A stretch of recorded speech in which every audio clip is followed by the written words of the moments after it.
बेलक पतिया में कौन गुण हो, जड़ा बोला हो भोला। बेलक पतिया में कौन गुण हो, जड़ा बोला हो भोला।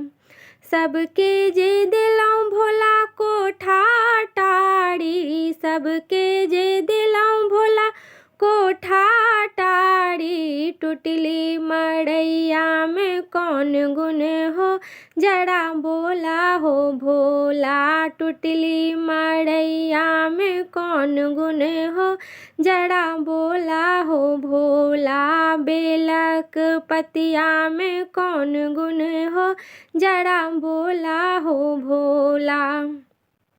सबके जे दिलों भोला हाथी ओ घोड़ा, सबके जे दिलों भोला हाथी ओ घोड़ा। बसहा बड़दिया में कौन गुण हो, जड़ा बोला हो भोला। बसहा बड़दिया में कौन गुण हो, जड़ा बोला हो भोला। बेलक पतिया में कौन गुण हो, जड़ा बोला हो भोला। सबके जे दिलों भोला पियड़ पीताम्बर, सबके जे दिलों भोला पियड़ पीताम्बर। बाघक छाला में कौन गुण हो, जड़ा बोला हो भोला। बाघक छाला में कौन गुण हो, जड़ा बोला हो भोला।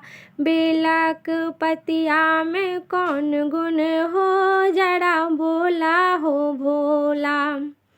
सबके जे दिलों भोला माखन ओ मिसरी, सबके जे दिलों भोला माखन ओ मिसरी। भांगक गोला में कौन गुण हो, जड़ा बोला हो भोला। भांगक गोला में कौन गुण हो, जड़ा बोला हो भोला। बेलक पतिया में कौन गुण हो, जड़ा बोला हो भोला।